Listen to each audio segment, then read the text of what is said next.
ইতিমধ্যেই আমাদের আজকের প্রোগ্রামের সম্মানিত অতিথিবৃন্দরা, বাংলার ছাত্র জনতার নেতা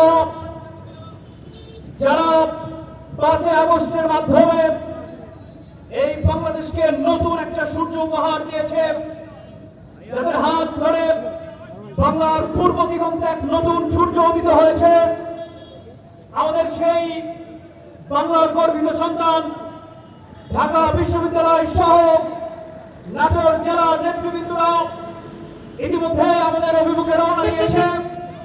অতএব আপনারা সময় নষ্ট না করে খুব তাড়াতাড়ি আমাদের এই আজকের আলোচনা সভা চত্বরে আসার জন্য আপনাদেরকে বিনীত অনুরোধ জানাচ্ছি।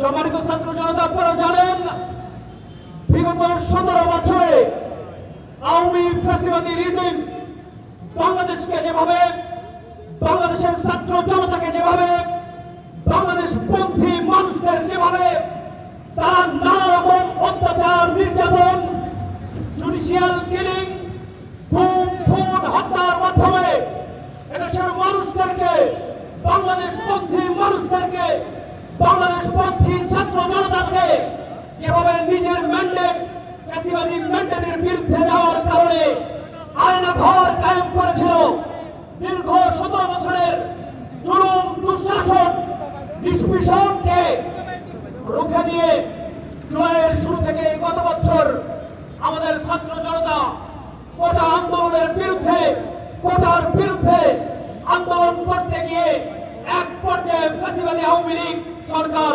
তাদের উপরে অস্ত্র চালায় এবং আমাদের সহযোদ্ধাদেরকে শহীদ করে, আমাদের সহযোদ্ধাদেরকে আহত করে, আমাদের সহযোদ্ধাদের বিরুদ্ধে বিভিন্ন ধরনের হয়রানিমূলক মামলা দিয়ে আমাদের গ্রেফতার করা শুরু করে।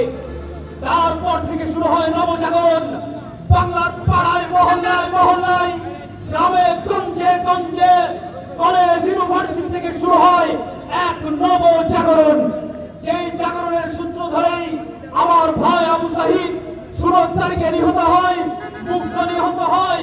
এরপর থেকে আর ছাত্র জনতাকে দমিয়ে রাখা যায়নি। বাংলার ছাত্র জনতা গর্জে উঠেছে, নতুন বাংলাদেশ উপহার দিয়েছে 5 আগস্টের মাধ্যমে। স্বৈরাচার, ফ্যাসিবাদের দূষর, mother of mafia Sheikh Hasina Bangladesh থেকে পালিয়ে তার দোসর, তার সতীর্থ দেশ ভারতে পালিয়ে যেতে বাধ্য হয়েছে। এই ছাত্র জনতার মাধ্যমে এই নতুন বাংলাদেশ আমরা পেয়েছি। যেই ছাত্র জনতার নিরলস পরিশ্রমের মাধ্যমে, সংগ্রামের মাধ্যমে বাংলাদেশ আমাদের হাতে এসেছে, সেই ছাত্র জনতার মাধ্যমেই